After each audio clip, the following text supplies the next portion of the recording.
Aye. One absent. Action to determine closed session. There was no actions determined.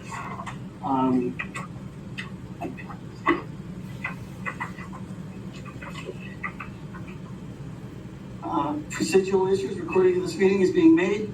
Shall be kept for 30 days as the public record as applicable. Pledge of allegiance.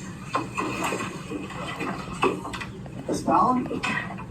Right hand over your heart. Ready, begin. I pledge allegiance to the flag of the United States of America and to the republic for which it stands, one nation, under God, indivisible, with liberty and justice for all.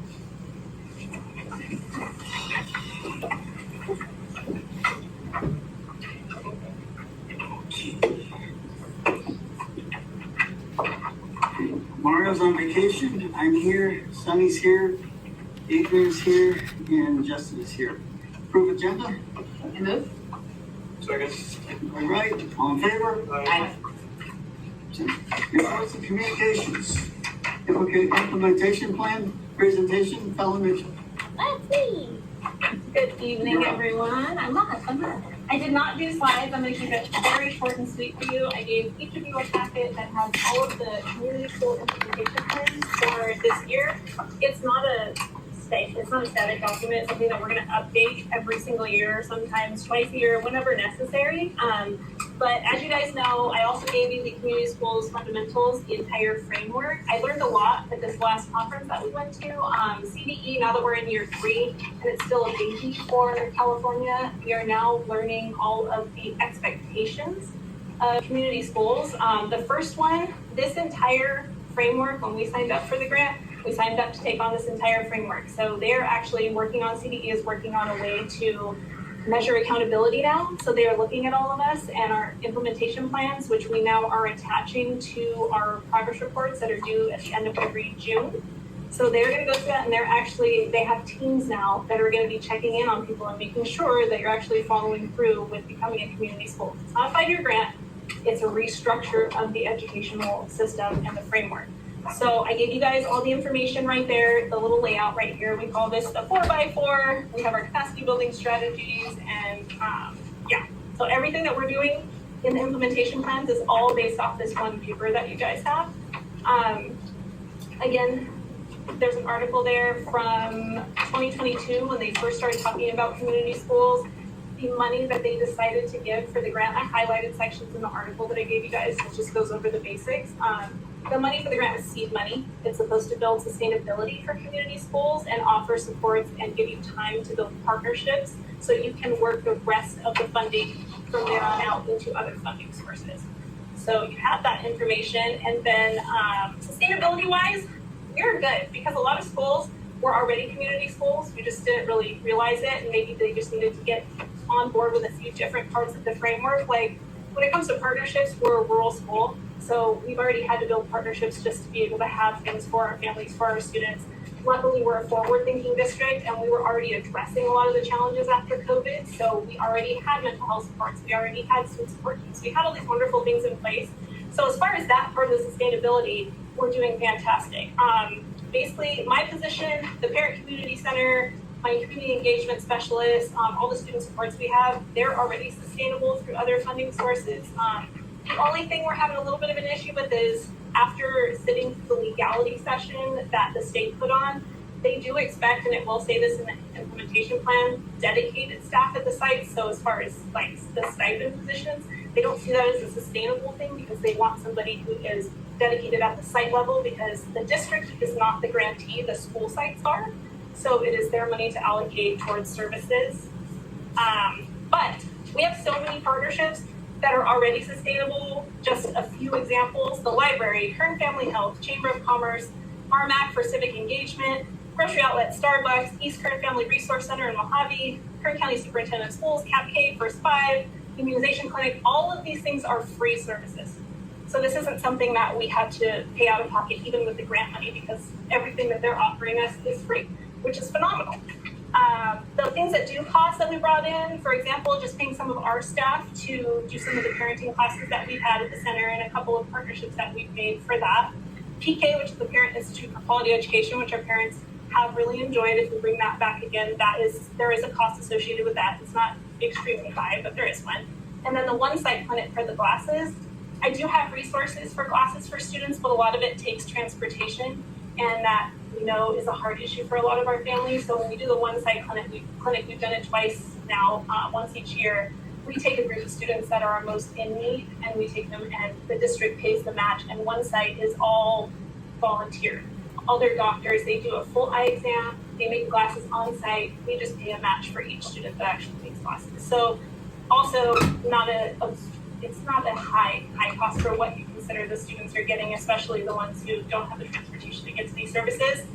Elizabeth and I are hard at work counting the pavement, really trying to get medical. I keep hearing that Adventist Health is coming, and it's like, oh, they're coming last June, and they're coming in December, and they're coming this June, and I have yet to see anything. So we're still working on building partnerships with other districts and other areas, trying to find medical that will come and meet our students where they're at, because that's a big part of it. Without the transportation and having current family health, and I forget the other health care plan when you're on Medi-Cal, which a lot of our families are, you can't go to Lancaster. You can't drive a couple minutes and go to the doctor because they don't accept those healthcare plans. And then going to the doctor from here, you've got quite a drive going on. So we're working on that. I don't know why I added stuff to my plate, but to put Southern Kern out there, which I've done for a while now, with this grant, we're cohort 1. Kern County, and this is not a brag by any means, this is just with us hitting the ground running and going straight into implementation. A lot of Kern County, a lot of the districts look to us like, okay, well, let's see if we're doing that right. Now, what are you doing at Southern Kern? What's Southern Kern doing? And so I want to make sure that we're on board and we're compliant, and everything that we're doing is aligned with the community schools framework, which is why we worked really hard on the implementation plans. Our admin completed those. This is their plan that they want for their site. I just went through them and made sure that it was completely compliant with CDE and with the community schools framework, which they all were, because they all get it. I did write the one for Roseman Elementary, just situation right now. And I also joined, if you've heard of the Boost Conference, it's our out of school time conference. It's a huge global organization that was started by this wonderful woman named Tia. And I'm so enthralled with her because she creates these amazing partnerships, and puts on. Boost is the best conference I've been to be honest. They're amazing. And the keynote speakers and the sessions are wonderful. And because one of our 4 pillars is expanded learning, I've been going to Boost as an ACES coordinator and now in this position. And they have a leadership team, which does 2 things. It gives you a lot of PD, the person that joins the leadership team. They're very selective about the process. But it also partners you with a ton of organizations, not just locally, but throughout the state, throughout the US, and globally. And I talked to a couple of community school coordinators who had done it in the past, got a lot of really great partnerships out of it. So I just found out yesterday for sure that I'm on the leadership team. So that'll also be a great thing for Southern Kern, because our name is out there as well. So people are, again, looking to us on what we're doing and how we're reframing everything for community schools. That was more long-winded, but I think I stayed under 5 minutes. Was it 5 minutes? That was really fast. Are there any questions? So many questions. So many questions. No, that was a lot of good information. Yeah. Thank you so much. All right. That's it. Then I apologize. I always stay for the whole meeting, but we're sneaking out because I have company. So thank you, guys. Have a good night.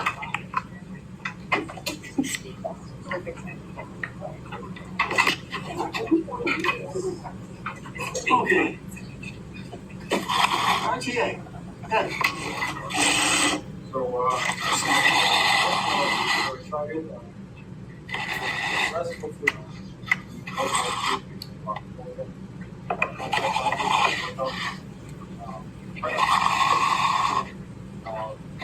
We'll go to negotiation early, soon, next year. But no, last week I had the opportunity, so just to kind of, what's it say? Last week I also had the opportunity to attend the Power Conference alongside several members of the CSTA, RTA, as well as district staff. Incredibly important experience. I was especially encouraged by the continued development of the community schools program and the potential it holds for truly addressing the needs of our families here in Brooklyn, especially being a community member myself.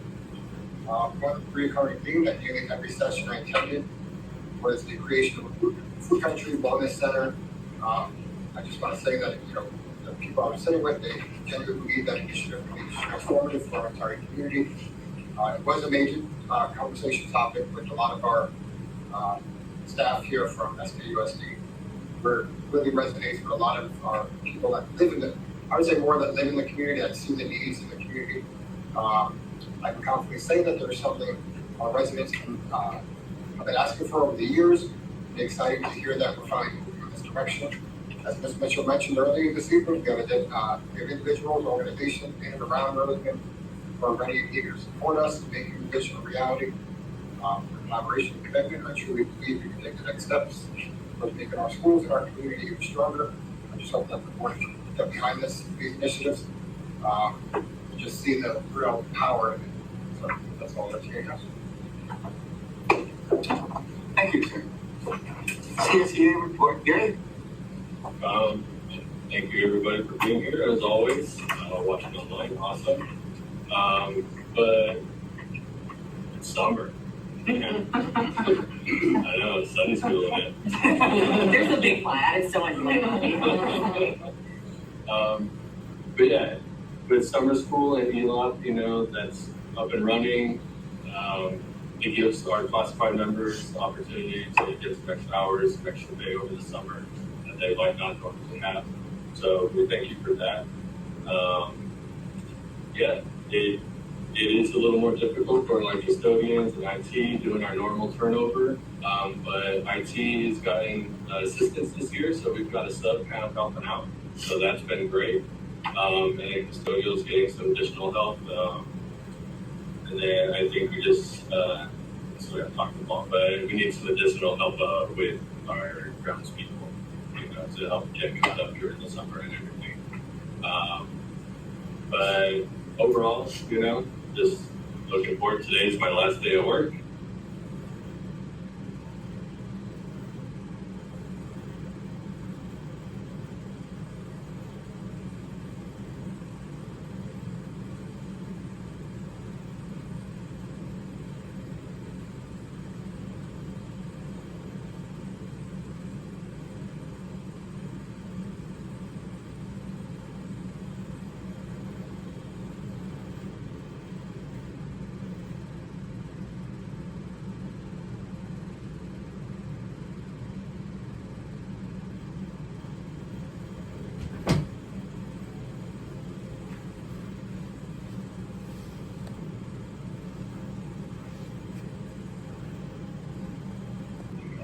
And so thank you to our 12-month employees who continue moving the district along and helping out whenever they can.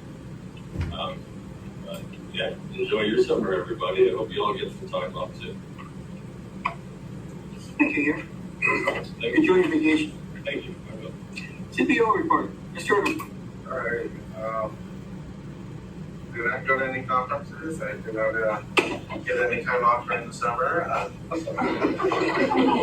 What was me? Construction is going full bore at TMS, so a little bit too much full bore at TMS at the moment. The West Park as well. RES is getting closer and closer to completion. On top of that, district maintenance and is replacing HVAC units and many splits throughout the district as it gets 105 and our IT equipment starts to melt down. So it's real fun and exciting last couple of weeks. Have a presentation for budget. State legislature submitted their proposal for budget last week, so in the next couple of weeks they'll get hammered up between them and the governor for a final budget. So we'll probably be presenting more budget stuff in August with a 45-day rebate. That is it for me. Thank you. Assistant Superintendent Instruction and Curriculum, Dr. Mendez. Good evening, everyone that joins us in person and also online. We've been continuing with the summer school and expanded learning opportunities for students at Roseman Elementary, West Park, and Tropical Middle School. We've also been getting ready for our PLC Institute that's coming up next week. It's going to be Monday, it's going to be starting the 23rd through the 26th, where we'll have an opportunity to listen to keynote speakers, participate in breakout sessions, as well as team time, where we get a chance to reflect and discuss best practices as well as plan future activities. So it gives us time for planning as well. And Ms. Gaines and I, as well as Sean, had an opportunity to meet with Dr. Wetzel, one of our consultants, on Zoom for professional development planning for the coming year. We've been discussing current work in progress and then some ideas for the upcoming school year. So we discussed. So those are things that we've been currently working on and just getting ready for the 25-26 school year. Thank you. Assistant Superintendent, Special Education, Pupil Personnel, Cheryl Taylor. Hello, everybody, and welcome. I would like to thank Fallon, even though she had to leave early, and hopefully she'll hear it, but for all the work she's put in on the community schools. She's been working very hard on it since she started and has come a long way. I've attended some of the conferences and learned a lot about it, and she just grabs a hold of everything she hears and then researches how can we do this here. And I think it's really greatly benefiting our community, our students, their families as a whole. So congratulations to her for good work. Our extended school year classes are going on still for special education students, working on continuing their goals for summer. And as far as in our department, we just finished up our first step in our new updated SIM plan, which is a plan that special education operates off of every year. We met our goals for the last plan, so it's time for us to create a new one. It's a step process. We just finished our first step, which was approved, so I'm excited about that. And now we're working on a few things, scheduling training for the upcoming school year for our staff. So we're excited about that. And also we're working on, we got several grants in the last couple of years in our department, and now it's progress reporting time. So that's what we'll be doing all of next week, is working on progress reports to say how we've been using the funds from the grants and how it's benefiting other. And that's it for me. Thank you. Associate Superintendent Human Resources, Leanne Harris. Good evening, everyone. We are busy over in our office trying to fill all of our spots for the 2026 school year, both certificated and classified. I know that we're going to be holding some classified testing coming up soon. So that if there's anybody that would like to test to be qualified for any classification, that is going to be coming up soon. We'll probably have some testing, large scale where we have it in here. And then we also have the opportunity that, if people can't make it at that time, that they can just take those tests in our office. We want to make that available to anybody. And now's a great time. If you want to do that, it's a great time. We have lots of openings, and we'll be looking for we're always looking for paraeducators, avid tutors, after school. Those are our big ones to fill. So if anybody's interested in those, we'll have plenty. And I just hope that everybody has, some time that they can take off and enjoy. I'm looking forward to meeting this weekend. So that's it for me. Thank you. Superintendent's report, Skusd. Thank you, Ms. Winslet. I want to say good evening to everyone and welcome to our meeting this evening. I too want to congratulate Fallon for being accepted to the Skusd leadership as a leadership team member. That is quite an accomplishment, and she will do an outstanding job representing Southern Kern and bringing Southern Kern Unified School District and our community school grant to the front of of the conference that Boost hosts every year, so we're excited about that. We are wrapping up week 2 of our first session of summer school, and I've had a few little hiccups, none that were caused by the students, broken water main and a few other little things here and there, but certainly going to be a summer school that the kids will remember, if nothing else. We're very excited to have our students participating in summer school at all the sites, and anxious to be there, not only during the regular summer school, but the expanded time as well at West Park, RES, and Tropico. We've been very busy. My team has this week, just one meeting after another, trying to put things in place so that we can begin the next school year. Anytime there's change, it's requires some adjustments. This morning at 8:30, Robert and I were visiting what's going to be the new campus for Alt Ed. Tyree and his team is really doing a great job over there making that transition from adult ed to Abraham Lincoln and Rare Earth. And it was great to visit with them this morning and see all the improvements that they're making. And, we have construction going on everywhere. So it's just change is truly going to be the conversation of 25, 26, because we're going to start the new year with changes completed maybe in a couple of places, and then ongoing changes in others. But we're very excited at the possibilities that these changes will bring ultimately to our district. So I too want to piggyback on what Mrs. Hargis said. I hope everybody does get some time off. Even you, Robert, I'm going to insist you must take a day here and there for sure, because we all need it. We're all human, and we all need to have a day or two here and there. And Ed, let's please go back to the table, and Gary, let's get back to the table sooner than later, maybe. Yes. So we're not negotiating right down to the last, you know what I mean? Let's do that. I think we had a lot of fun, so let's resume, right? It was a fun experience. So that's pretty much it for me. Thank you. Thank you. Board members, Justin. So just the graduations were pretty awesome this year. My son graduated, I was happy for that. I was really impressed over at Tropico for the promotion ceremony. The sound system that Bob developed really came to shine on that. So other than that, I hope everyone has a good summer.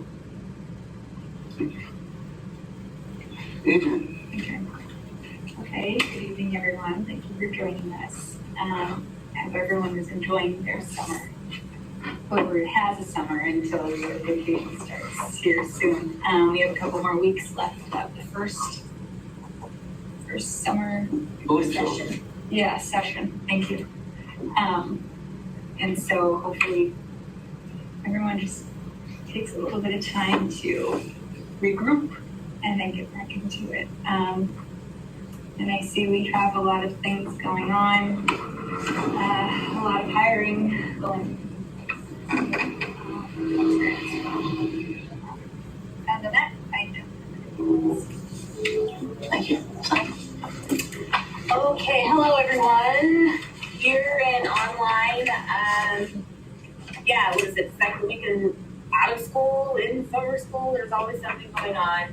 I was able to attend the Community School Summit, and Dr. Keys, I saw you there. I saw you, Mr. Shudlin, Dr. Mendez, saw you too. I want to congratulate Fallon for picking this bear up. We got the grant and we needed someone to come in and handle it, and she was the perfect person. And everything she does 100%, and does research. She's very thorough. I love learning about it. I want some of you guys to be able to go to some of the conferences soon, so you guys can kind of learn about the pillars and what the community school funding can do, like the pantries that they were talking about, having food as a resource, even having a talk about it, community garden, because it's not just about growing stuff, it's teaching these kids how to grow something, how to research something, companion planting, and taking it all the way through to fruition, right? And then possibly people can eat this stuff, grow some carrots, some lettuce. It could be a part of the pantry and partner with other partners in the community to, fill our pantry and feed our community. So it's very exciting talking and listening to these other districts and how they're utilizing the community school grant with their students, like with their alt ed, with their elementary schools, everything. So it's exciting. I love going. I love hearing about things and getting really fired up. But I want to be fired up and then just keep moving forward with some things and actually do some things. Like I listened to my CD that you got me. I listened to those kids' music and like, yeah, all right, these kids got some talent. Things like that. It's really exciting. Other than that, please take time off, Robert. Please do it. You need it, okay? Everybody take your time. It's necessary. Okay, Mom. Bob, you will definitely be getting your time off for sure. Other than that, that's all I have. All right, thank you. And I'll start off with welcome everybody who's here and online. And I will on what Justin said, the promotion ceremonies and graduation ceremonies were really great this year. Really appreciate it. It was fun, a lot of fun. Some of the kids that I did know and so forth. The one thing I wanted to bring up, I only talked to Cheryl about it.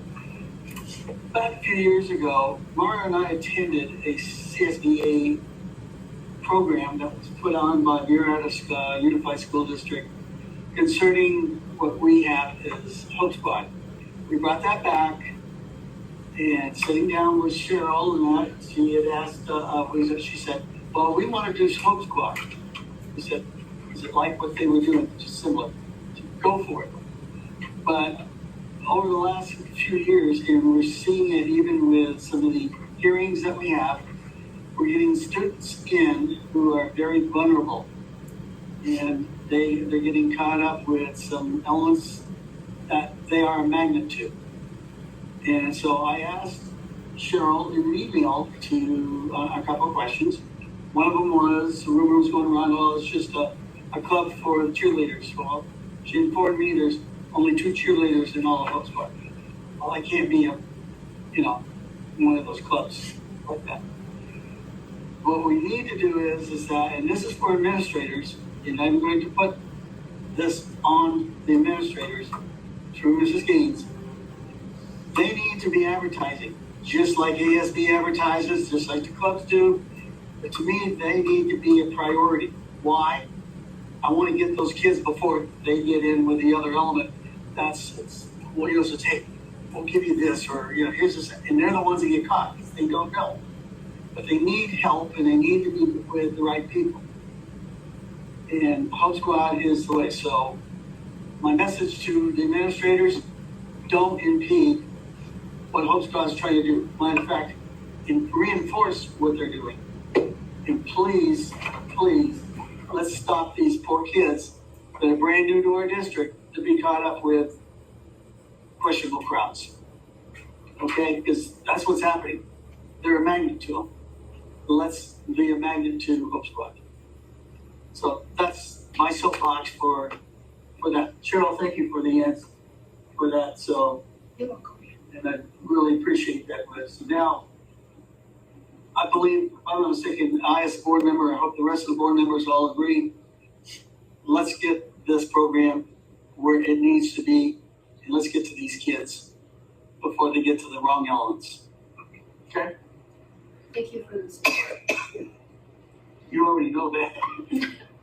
We talk about this a lot. I do, Cheryl and I do talk about it a lot. So, okay, subcommittees. Any updates? No. Okay. Comments from the public? No. None. And I'll dispense with reading. Consent items A through T. Do I have here a motion? And then we open it up for discussion. Yeah, I'll ask that question. Is that comfortable? I make a motion to approve. Okay, Second. second. Are there any questions, any concerns? Okay. All in favor? Aye. Aye. Absent. General. Third reading, review and approval board policies, October 2023, Mrs. Gaines. Yes, sir. And I apologize, I did not mark what page they're on, but I think this is your this is the third time you've had these board policies. Oh, I know, they're on page 146. And tonight I would like to ask that you take action and accept the board policies that were read and reviewed by the board policy committee, which consists of Mario Gutierrez and Sunny Hepburn and myself. A motion to accept. Second. All right, all in favor? Aye. Aye. Oh, before we move on, Mrs. Gaines, I did get a phone call yesterday. Our speaker wires are in. They will be down to install them as soon as they get the time to come down. Wonderful, So- thank you for that. So hopefully they won't be targets. Thank you. Summary of successful bond sale. Kush, Welcome, Bruce. welcome. Good evening, ladies and gentlemen. I'm Skusd very pleased to be over here tonight, and thank you for inviting me to your meeting. I've had the pleasure of serving in district for over 30 years. We've been through a couple of bond programs, and the most recent one I was here about a year ago to present you the opportunity. The board asked some very good questions, and ultimately elected to put a measure in front of your voters to continue improving your existing schools and also to construct a new school. So we've been through the process of that. Sorry, am I doing something? Did you turn it on the side? Is it green? I think so. Sorry.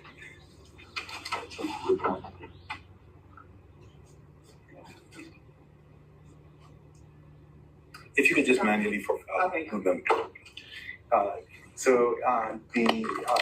You made the right call. The board made the right call. We're very pleased to say that last November, your electorate, almost 60% of your electorate voted yes on your bond measure. When you have almost 60% supporting you, it's a testament to the work the board is doing, your staff is doing, your teachers and your community are doing, the support that you're getting from your community, because these folks said, we're willing to use our own money to continue to invest in your schools. We believe in what you're doing, and we want to see you continuing to do that. So kudos to the board, the staff, and the school community once again for being able to achieve those results. You needed 55%. Once again, you got close to 59%. So as a timeline of events, I was here in February to present some information about the bond program. We were in March, the board reviewed the parameters and approved a resolution to authorize the bond sale. Later on in March, your staff presented information in an interview with analysts of S&P, which used to be called Standard & Poor's, a global rating agency. Just like we all have individual credit ratings, so does the district. And I'm going to cover that a little bit more. A little bit later on in April, a preliminary official statement was circulated. That's a document which is a prospectus. It gives potential investors information about your district, about your budgets, about your enrollment, about your assessed value, about the properties in your district, and allows them to make a choice. Towards the end of April, the bonds were priced, which is essentially interest rates were locked in. And in early May, the transaction was closed. The funds were deposited in the county and are now available for your use for projects. So the bond rating process was a process where your superintendent, your CDO got on a video call with the rating analyst in San Francisco. It was about an hour and 15 minutes. There was a presentation that was prepared. It gave information about the board members. It gave information about the assessed valuation and various other pieces of information. The staff was very effective in communicating the strengths of your district. I think your superintendent and your CPO did a great job over there, because the rating analysts are a little concerned as we go into the next couple of years what the state of funding will be for school districts in California. They're concerned that you may be facing some headwinds and funding may be reduced as you go ahead.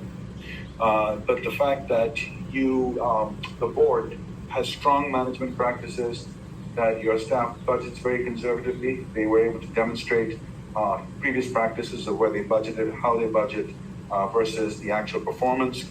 Those were seen very positively by the rating analysts.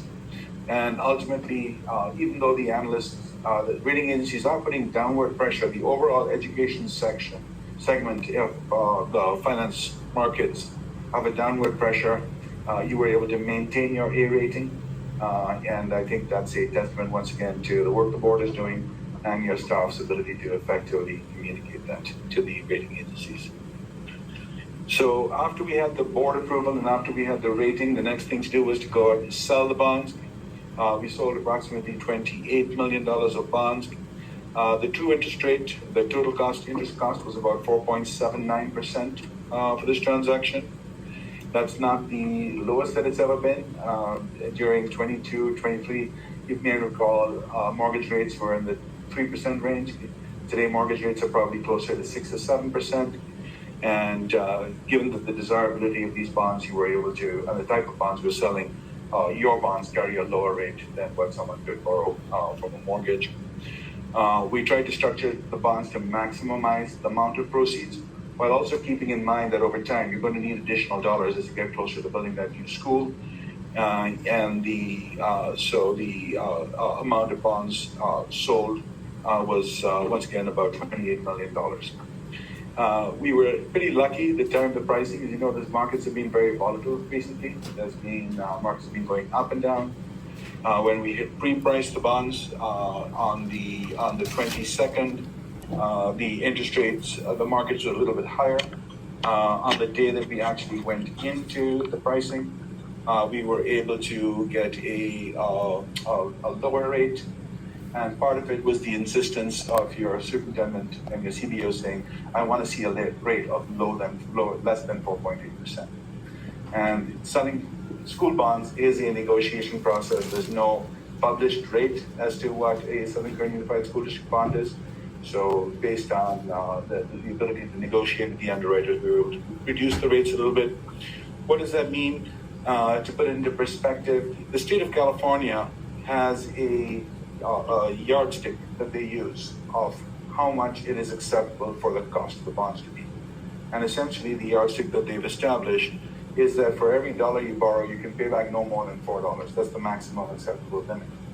In the case of your district and your bonds, it's about 2 to 1, which is about half of what the state's acceptable limit is. The lower number is better. And so just to put it into perspective, was this a good deal? Was this not a good deal? I think your folks, the voters in your district who've been very supportive of you have gotten a good deal on the bond rates. We will keep an eye if interest rates ever go back to 2 or 3%. This has been done in the past. You have the ability to refinance the bonds and lower the rates. The rates can go no higher. These are fixed rate bonds. So even if market rates go higher, you're locked in. But if the rates go lower, there will be a chance to be able to refinance the bonds. So just in summary and look ahead, okay, the bond sale was, I believe, was very successful. It was a little bit tricky, and your staff was very generous at that time, because unlike a typical bond sale where you can pick a date and say, I'm going to go into the market this day, over the last couple of months, primarily driven by the tariffs and the uncertainty over tariffs, the market's been going either up or down, and we had to navigate and pick a day that we thought would be ideal for us to go into the market, where there wasn't a lot of other supply of bonds. We didn't want to go the same day that Unified was selling $1 billion of bonds we'd get lost. So we had to pick and choose a time to go in and be able to lock in those rates. On an ongoing basis, the investors must be provided ongoing information. We work with your staff at the beginning of every year to provide that ongoing information. and file it on a municipal website, Emma, to provide that information. S&P will come back periodically and review the rating of the credit rating of the district. And so we will support your staff when they get that call. We'll work with them to be able to provide that information. At this point, I think we're going to maintain our rating. Sometime in the future, if the state of California and the national economy are more stabilized, we may even push for a higher rating. There is a higher rating above an A, which is an A+. So our goal would be try and even further improve our rating to an A+. A Citizens Oversight Committee must be provided expenditure reports, and I know that a little bit later on your agenda, you'll be working on that. We'll continue to monitor any opportunities to either issue bonds or refinance bonds on an ongoing basis. Every year, the county publishes a new assessed valuation, which is the value of all the property in their district. That's the basis of our ability to sell the remaining bonds. It's probably about 2 to 3 years before we can sell the rest of the bonds, depending on what assessed valuation does. But on an annual basis, we'll update your staff, and if the staff wants us to, we'll be happy to come to the board and provide you ongoing information as well. And we'll also be looking for any other opportunities to generate additional funding. We've had the privilege of serving you not only as your financial advisor, but we also support you in obtaining state aid with one of my colleagues, Greg Norman, from the state. So these dollars are going to give us the match to be able to try and get some of those Prop 2 dollars from Sacramento back into Roseland, which I believe was part of the reason that the board wanted to call an election to be able to avail itself of that. So that, ladies and gentlemen, I want to congratulate you once again, not only on a successful election, but a successful bond sale, and happy to answer any questions. So, I know you said you will monitor for fuel issues. Yes. How soon do we do that? I believe it's about 2 to 3 years, looking into the crystal ball, it's about 2 to 3 years out. And we're hoping that will coincide with the time that you've completed the plans for your new school that you intend to construct, and you will be ready to be able to construct that school. There's primarily 2 factors that impact your ability. And I'm not trying to avoid your question. There's 2 unknown factors. One is, what do property values do? We've been assuming that your assessed valuation is going to grow at 4% a year. In fact, your assessed valuation has been growing at a much greater rate than that. So if it continues to grow at a greater rate, that means we can issue the bond sooner. The other factor is going to be what interest rates do, which is also an unknown. If interest rates go slightly down, that'll accelerate our ability to sell bonds. The flip side, if the interest rate goes up, then more of the payment goes towards interest, less is principal. And so there are options. For example, you don't need to sell all the remaining bonds at the same time. You may, if the district needs some additional funding, we may be able to split up the future series of bonds and come back and do a Series B and a Series C. So there will be some other options, but looking into the crystal ball, sir, I think it's about 2 to 3 years out. Because I mean, it seems our goal is to have the school open by the 28th school year, actually open. Yes, and I think part of it will depend on funding. We are limited by Prop 39, the election, on the maximum tax rate that we can levy. So I understand that we would ideally like to have funding within about 2 years, and that is possible. But if interest rates were to go up substantially, or if we were to go into a recession and property values were to drop, that could delay the issue of bonds. But I understand that the goal is to be able to get the money within about 2 years. Yeah, I just want to say thank you. Your support throughout this entire process has been unwavering, and you've really done a phenomenal job of guiding Robert and I, and we couldn't have done it without you. And I just want to say I really appreciate that, and I'm very much looking forward to working with Greg to get some of those state funds. Yes, sooner sooner the better, so that we can, supplement the bond funds that we have deposited already. Thank you. Thank you.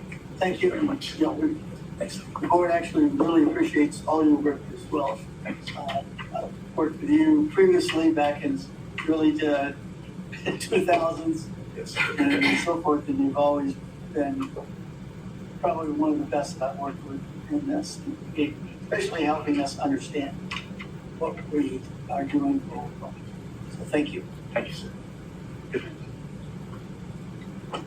Board members for the Citizens Board Oversight Committee, Ms. Gaines. Okay, I just wanted to ask the board to approve the 7-member oversight committee for the bond. All 7 of these names that you see here this evening, they fill a certain category with the exception of one, and one of the categories was to be a member of a taxpayer group. And to be really honest with you, we don't have one of these 7 members who is a member of a taxpayer group. And typically, members of taxpayer groups are anti-bonds.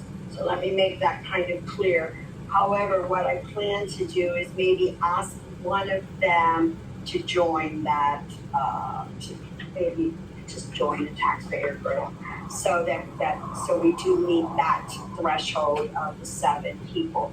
But we did try to ask them would one of them like to join the one in Bakersfield, and nobody was interested. They suggested we have somebody join them instead of them join us. So that's exactly what we're going to do. But all 7 of these candidates, I have filled out applications and I have worked with them. They've all, Richard Eubanks is, that's a legendary name in Southern Kern Unified School District. He senior citizen, he immediately told me I'd be more happy to serve. Alfred Wallace, he is the father of Captain Charlie Wallace. He's also was on the water board, or works for the water company. Am I correct, Robert? You have no idea. Okay. He works for the water board. Thank you. Water board. Thank you. Charlene Melcher is former employee here in Southern Kern, and she was the CDO, and she's also part of the Chamber of Commerce. William Parkman was formerly a president of RMAC.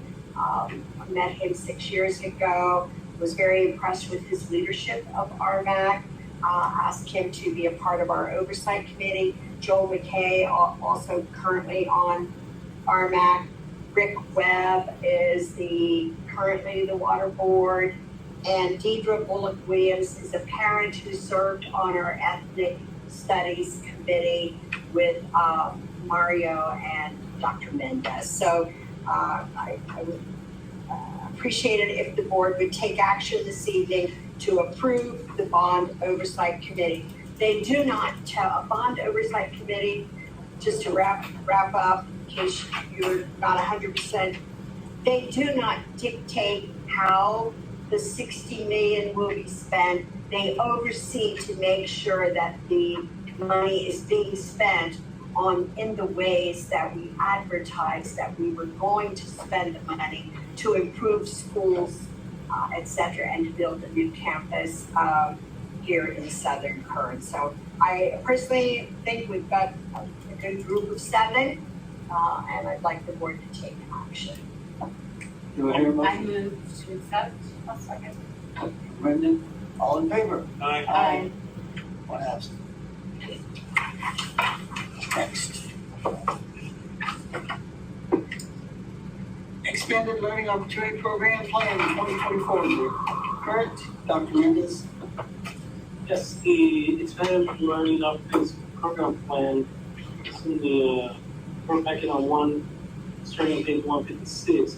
It's basically the plan that explains, it describes how the ELP program will continue to operate in Southern California Unified School District, including like, for example, some updates such as the intersection time. This year, we were able to provide spring intersection opportunities for students to participate in the LMP, and then we are including summer session 1, K through 6, that is counts as the LMP from 8 to noon, and then the option of continuing to participate all the way to 5 p.m. So that's for summer session 1. Those days will be allocated to the 24-25 DLP accounting and count for those days. Session 2 of summer school, which is July 7th to 25th, will count for the new school year, 25-26 school year. So just some information there on DLP and some updates in regards to expanded learning options program. We also did have some Saturdays that we incorporated for expanded learning opportunities, which students from TK to 6th grade have been participating in. And then in support of both classified and certificated staff as well. So the plan is updated periodically, and in this case, it's placed on the board agenda for action there. Then we will be in contact with the Ventura County Office of Ed and CD in regards to filing. How many, if you know, how many students do we have participating in the ELP program on our elementary school district? Elementary, I'm gonna double check. I think we have about 40 in each, right? And then at Tropico, there's one section there, or one grade level, I should say, it's the sixth graders. Total they have 50, yeah, 6, right? And then total they have 51, but that doesn't include the ELP, that's 7 and 8, but just the 6th graders are the ones that count currently for ELP at Tropico Middle School. The rest of the school sites, TK through 5th, West Park, NRES, about 40 each. Yeah, and then we coordinated with the other departments, including HR department, business department, nutrition services, transportation, to make sure that meals are being provided for students in terms of breakfast, lunch, and dinner/supper, and then also transportation to and from school and then back to their designated drop-off location. Thank you. And they've been focused in the morning, primarily like evening time, a lot of the academic portion there, like mathematics, English language arts, and then in the afternoon, there's activities such as physical education, social emotional learning, as well as STEAM-related activities there. So we have students participate in different activities, but more so the enrichment portion in the afternoon, whereas the intervention in regards to English language arts and mathematics from 8. So that's what the program is currently structured like. Thank you. Thank you. I move to accept. Okay, Second. all right. All in favor? Aye. Business operations, California dashboard, local performance indicators, Mr. Wexler. Hi, everybody. I'm going to give a presentation about the dashboard local performance indicators. We've talked about the dashboard extensively. It's like a report card, kind of a system for school districts and schools. Tonight, we're going to look at the dashboard local indicators. The dashboard local indicators are metrics from the dashboard, from the LCFF priorities that the state does not have quantitative data on. So we do a self-evaluation on these metrics. So here's our dashboard. We've looked at this extensively. The priorities that we have quantitative data have the 5-point scale with the colors to show performance level. We've looked at those. What we're looking for the dashboard local indicators are these, where we do a self-evaluation. These are the LCFF priorities that include basics, which is teachers, instructional materials and facilities, implementation of academic standards, parent and family engagement, local climate survey, and access to a broad course of study. And we met standard in all of those metrics. We did the dashboard local performance indicators. We did the self-evaluation and the write-up with the LCAP committee. That was myself and the LCAP committee, which consists of faculty, staff, administrators, and parents. Priority 1, basics. That's teachers, instructional materials, and facilities. We get our teacher data from the SARC, which is actually going back 2 years to 22-23 school year. Our total teaching full-time equivalent is 164.85. Total teacher misassignments was 7.5 for a 4.6% teacher misassignment rate in the 22-23 school year. The number or percentage of students without access to their own copies of standards-aligned instructional materials for use at school and at home was 0.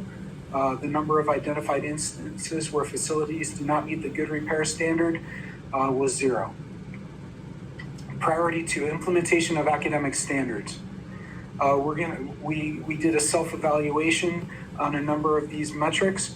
The self-evaluation is a 5-point scale, 1 being the lowest, 5 being the highest. 1 is exploration and research phase. So you haven't started actually implementing anything. Beginning development is you're in the process of starting to implement a program. Initial implementation, full implementation, and then 5 is full implementation and sustainability. Some of these sentences that describe what the evaluation are a little bit long-winded and complex. They remind me, I studied German in college, and they remind me of German kinds of phrases or sentences. Rate the district's progress in providing professional learning for teaching to the recently adopted academic standards and/or curriculum frameworks identified below. So that's looking at professional learning or professional development. For ELA, we have a 3. For ELD, a 4. We do a half day of ELD training prior to the start of the school year. For math, we have a 4. For science, a 3. And for history, social science, a 3. In a lot of instances, we did more training in previous years because of the curriculum adoptions were in previous years, but we haven't had a curriculum adoption for a while, so we haven't done a significant amount of training in these areas for a while. Okay, rate the district's progress in making instructional materials that are aligned to the recently adopted academic standards and/or curriculum frameworks identified below, available in all classrooms where the subject is taught. So instructional materials, do we have current curriculum? For ELA, for all areas, ELA, ELD, math, science, and history, social science, we gave ourselves a 4. We have current Common Core State Standard aligned curriculum. The only instance where our curriculum is getting a little long in the tooth is ELA and math at the elementary level. We're waiting for the state to approve the new curriculum before we buy new curriculum. Okay, other adopted academic standards. Rate the district's progress in implementing each of the following academic standards adopted by the State Board of Education for all students. Career technical education is a 5, health is a 3, PE is a 4, visual and performing arts is a 4, and world language is a 3. Rate the district's success in engaging in the following activities with teachers and school administrators during the prior school year, including the summer preceding the prior school year. So we're looking at academic standards, identifying the professional learning needs of groups of teachers or staff as a whole, that's a 4. Identifying the professional learning needs of individual teachers, you can see that's a little bit more challenging, that's a 3. Providing support for teachers on the standards they have not yet mastered, we give ourselves a 3. Priority 3, parent and family engagement. That consists of building relationships between school staff and families, building partnerships for student outcomes, and seeking input for decision making. Another rating scale in terms of building relationships, rate the district's progress in developing the capacity of staff to build trusting and respectful relationships with families. We give ourselves a 3. Rate the district's progress in creating welcoming environments for all families in the community. We give ourselves a 3. Rate the district's progress in supporting staff to learn about each family's strength cultures, languages, and goals for their children. We gave ourselves a 2 on that. And finally, rate the district's progress in developing multiple opportunities for the district and school sites to engage in two-way communication between families and educators using language that is understandable and accessible to families. We gave ourselves a 4. We used the Parent Square communications platform. We use that extensively throughout the district. And that's two-way communication. People can respond to the communication, and that's in the family's home language 2 ways. So if the family's home language is in Spanish, they receive the communication translated into Spanish, and if they write back in Spanish, it gets translated back to us in English. Okay, family engagement. Percent of respondents who agree or strongly agree. These are results from this year from the California School Parents Survey. And we compare ourselves to the previous year's responses. Have you attended a general school meeting? In 2024, 85% of parents who responded to the survey said that they had attended a general school meeting. Have you attended a parent-teacher conference? 71%. Do you agree that school staff treat parents with respect? 76%. Do you agree that the school promptly responds to your phone calls, messages, or email? Only 64%. Do you agree that the schools let you know how your child is doing in school between report cards? 76%. And do you agree that school keeps you well informed about school activities? 73%. Okay, based on the analysis of educational partner input and local data, briefly describe the district's current strengths and progress in building partnerships for student outcomes. So every student in grades 4 through 12 is issued a Chromebook that they take home with them, and that enables them to access the curriculum and learning applications. Families use the Aries Parent Portal to monitor their students' academic performance and progress, their grades. Teachers and administrators use the Parent Square platform to keep families informed of their students' academic progress and their upcoming assignment. We have academic counselors who partner with families to provide support for the students, including college counseling.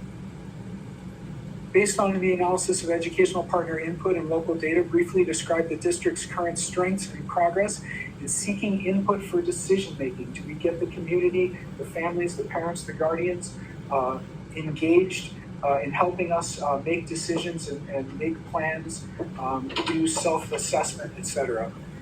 Each school site regularly holds school site council meetings. The school site council members work with the school site admins to develop and implement the school plans for student achievement. We have the LCAP committee, which has parents on it. We meet twice a month, starting in February, to develop the LCAP. We have regular DLAC meetings. We have regular DAC meetings. We conduct numerous surveys in English and in Spanish that collect input from the community. We use data collected from the surveys to plan school programs and to inform the LCAP. Okay, what are some focus areas for improvement in seeking input for decision making? In this year's California School Parent Survey, we had a question: school actively seeks the input of parents before making important decisions. Only 48% of parents agreed or strongly agreed. On the same survey, only 6% of parents indicated that they had served on a school committee. This is a focus area for needed growth.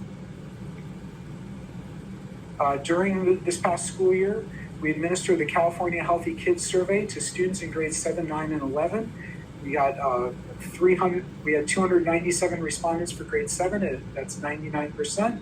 187 respondents for grade 9, that's 69%. And only 116 respondents for grade 11, that's only 48%. And on that survey, the question was, do you eat breakfast? 66% of 7th grade students do not eat breakfast. 44% of 9th grade students do not eat breakfast. 49% of 11th grade students do not eat breakfast. So the conclusion, over half of our students do not eat breakfast, including 58% of high school students. This is a significant issue, as breakfast consumption was positively correlated with achievement, academic achievement of students. Okay, describe key learnings, including identified needs and areas of strength determined through the analysis of data described in prompt 1.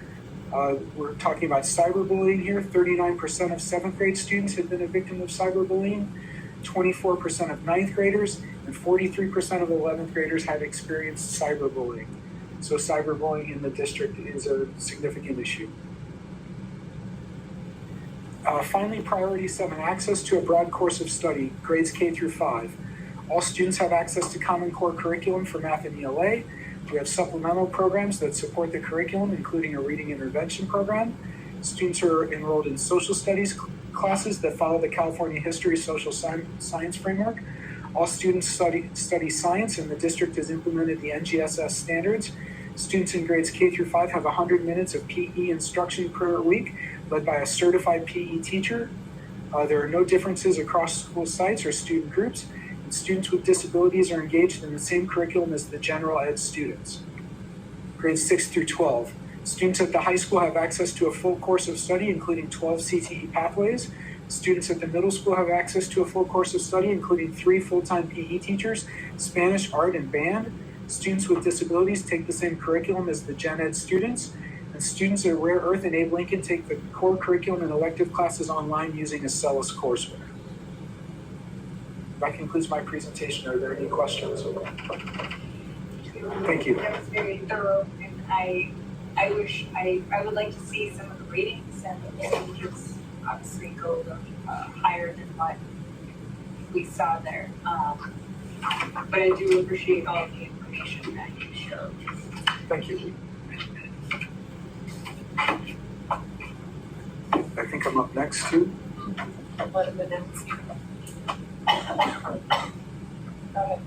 Okay, we done? Yes. So we just need to do the action? No, He's gonna present the LCAP next. You guys are good. Okay, district labor control, local control and accountability plan. It's like I've been called up for an encore performance.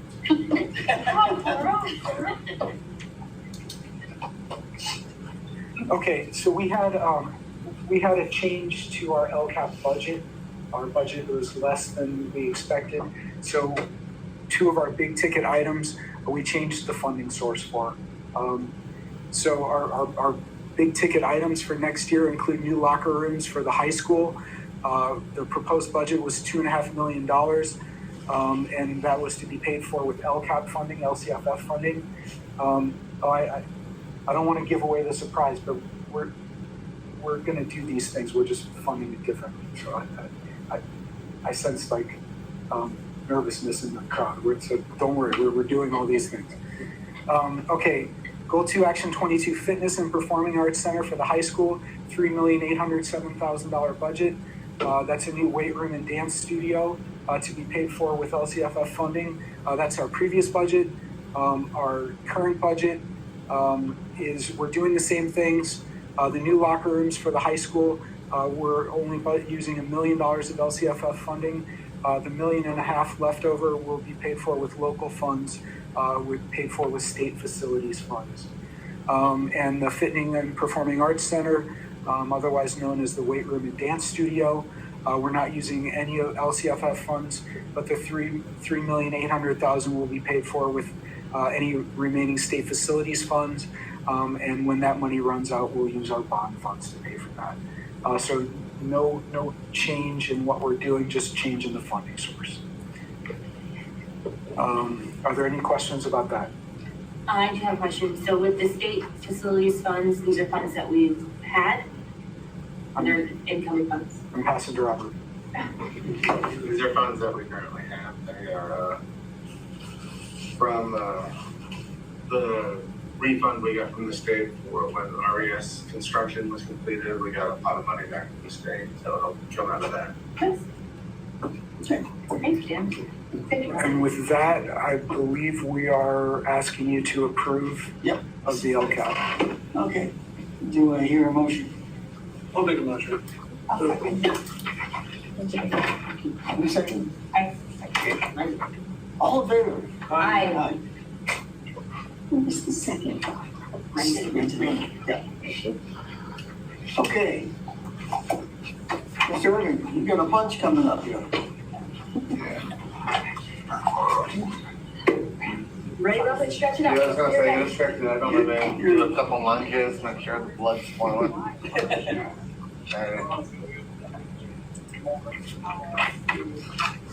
Alrighty, so this my presentation for the 25-26 budget adoption. Alright, we're kicking things off on the revenue side like normal. State revenues are projected lower following both the governor's may revise and the legislature's budget bill, both of which have appropriations of $117.6 billion for Prop 98 funding. This is $1.3 billion less than what the minimum guarantee should be, but the rationale is to try and prevent any over expenditure from Prop 98, given the tax delays for LA County. So that's theoretically what the rationale is. CSBA and other groups are, fighting this as it does not fully, cover the minimum guarantee for Prop 98. Both the governor and the legislature are proposing the same June 26th to July 26th deferral. The amount between each is differing amounts, so there's some negotiations still to be there for that couple week delay in payment at the end of 2026. Both have a fully funded COLA of 2.3%, and the final negotiated deal between the legislature and the governor is expected at the end of the month. So for our revenues, unrestricted revenues are based off of the LCFF calculator that is put together by FICMAC.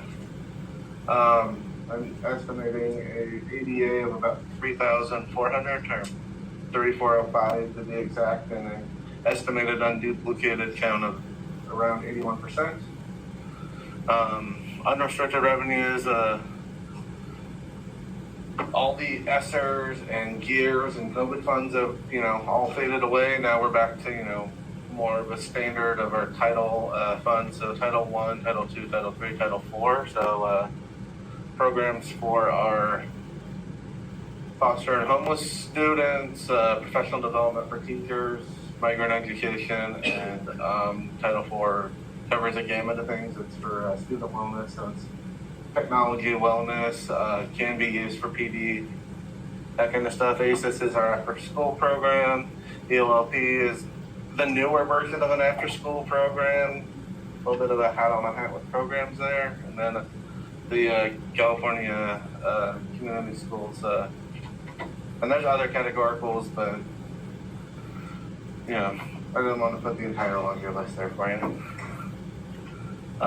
Here's a breakdown of what the revenue looks like and where the totals come from. It's both state and federal revenues. I have flat for this year, from last year to this year, not the state, but the other state revenue and other local revenues as, funding for the state of California and federal government is still in the air. Latest proposals I've seen on the federal side are that, status quo on Title I and Title II programs of funding from last year would carry, be the same funding amount for 25-26, but things could change. So, if any revisions need to be done between now and August, it'll be part of a 45-day revise, and same with first interim, second interim as we get further into 25-26. Okay, on the expenditure side, we'll see that expenditures are exceeding revenues. Partially, this is because we have carryover in our LCAP from prior years that we are still spending down. So we're fully budgeting for all of those expenditures within the LCAP to make sure that we're not continuously having a carryover issue with our LCAP, that we're getting the funds for our current students, that we're using them for our current students. Overall, it's a decrease in about 2% in expenses from last year. And then, LCAP overage incorporated into over expenditure. Our supplemental and concentration dollars for LCAP this year, $13.1 million. So this is the extra funding we get within LCAP that, make up the actions of, Dan's presentation of, so those are, extra funds for our unduplicated students, our low socioeconomic, our EL and foster. There we go. Thank you, Dan. Salary and benefits currently make up 76 point. So I'm going to round up and say 76.25% of our budgeted expenditures. So there's cost of salaries and benefits for both classified and certificated staff. Here's the breakout of each of the categories.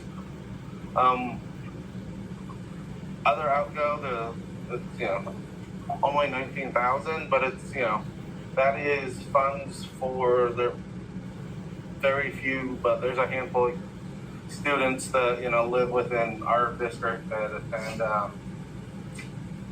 I'm blanking on the name.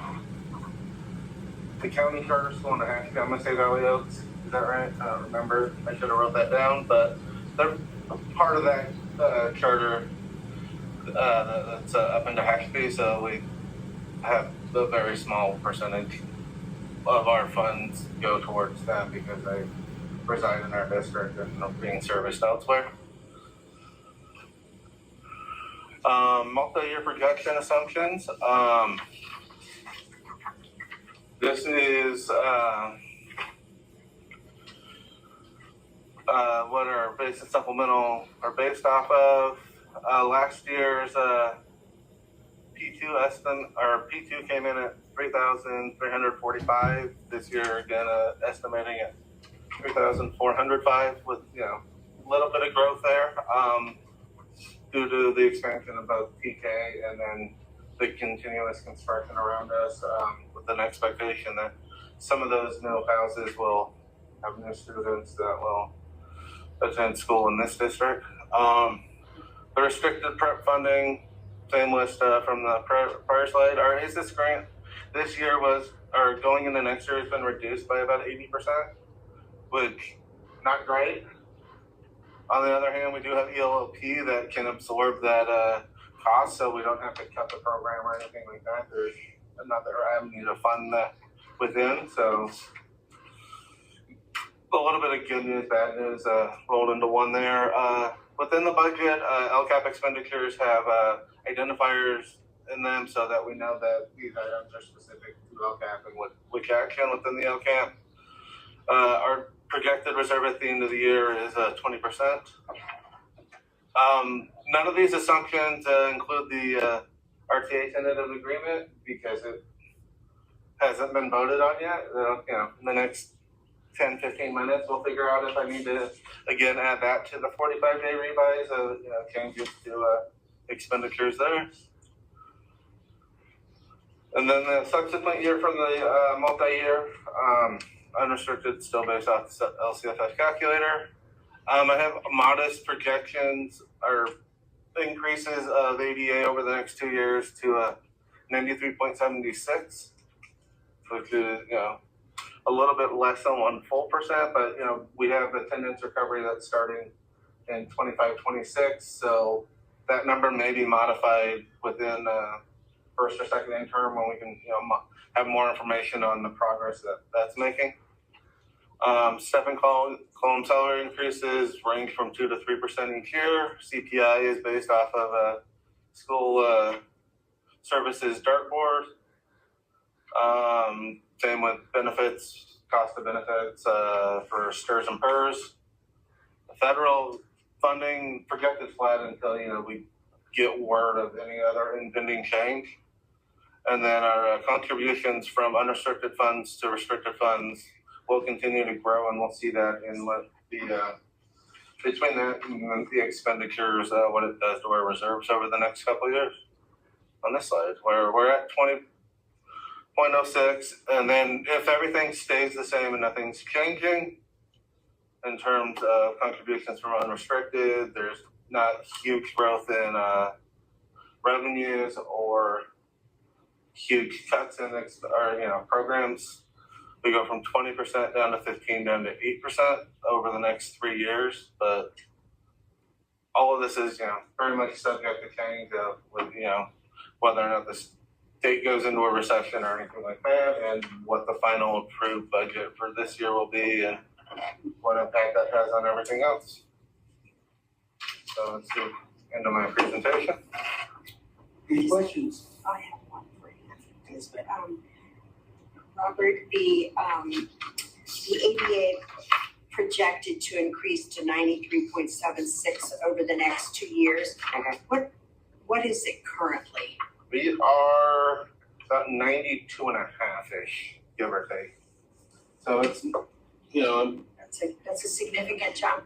yeah. So we over the last few years, post COVID and everything else, we've had some fairly decent, incremental changes, and this is prior to any sort of attendance relief like that for though it'll be coming into play in 25-26. So I expect with that we'll be able to capture more ADA, even if numbers stay flatter. We'll at least be able to recapture some of that and count it towards ADA instead of just it's smattering of Saturday schools being there for us. So, any other questions? All right, Do I hear a motion? Be certified? Yep.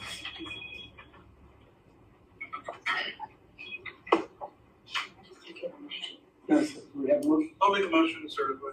Okay. That'd be right. A second. Second by Hepburn. All in favor? Aye. Aye. Okay. So Cindy, Robert's gonna be talking a lot tonight. Approved resolution 24-25-14 regarding delegation of administrative authority, process routine budget, revisions, adjustments, and transfers of fund. Alrighty, so this is an annual resolution that will, pending approval, give me the authority to make revisions to the budget, adjustments, at least during the interim periods, if not more than that, as well as transfer funds from general fund 1 to town district and fund 13, or vice versa, or with needing a resolution for each and every one of those transactions. I move to approve. Second. All right. All in favor? Aye. Approve the arts, music, and instructional material discretionary block grant expenditure plan. Alrighty, so I believe it's page 196 of the agenda is the plan. Arts, music, instructional materials discretionary block grant. It's a mouthful, but it is basically the last vestige of any sort of post-COVID funding sources that were one time. It was first allocated back in 22-23 during the midst of having all of the ESSER and GEAR and all of those other funds. So we haven't done much of anything with it because we wanted to spend the federal dollars that were going way quicker sooner. So this plan includes expenditures for 24-25 as well as 25-26. And it includes expenditures for professional development, ethnic studies at the high school, as we implemented that earlier than what was required by the state in terms of course offerings. And then as one-time expenditures, the fleet replacement vehicles and off-schedule payments. Make a motion to approve. Motion by Wright. Second by Randy. All in favor? Aye. H, approve AB 1200, disclosure costs and approval of the tentative agreement with the bargaining unit, Roseman Teachers Association, RTA. Mr. Erlen? Alrighty, so as part of the negotiation process, after we reached what we hope is a tentative agreement agreed on by both, the board and ratified by the union. We'd send disclosure documents to our county office of education so they can do their fiscal oversight. So as part of that requirement is getting a cost for increases, expenditure increases. So in this case, compensation was really the largest piece of it. It is expected that the increase for the RTA will be about $897,228. That includes both the increase in salary and benefits for 2.5% on schedule and a 1.5% off schedule. Can I move to accept? Second, moved by Amber, right, seconded. All in favor? Aye. Approve revised tentative agreement between Southern Kearney Unified School District and Roseman Associate Collective Bargaining Agreement for July 1st, 2024 to June 30th, 2027. Mrs. Gaines? Yes, sir. If you haven't had a chance to look at the TA, it begins on page 203. The tentative agreement between the Teachers Association and Southern Kearney Unified School District. I think it's a really good tentative agreement, and I think both the entities gave a little bit, and we were able to come to a resolution that I'll second. And all in favor? Aye. 8:35. 8:35, thank you.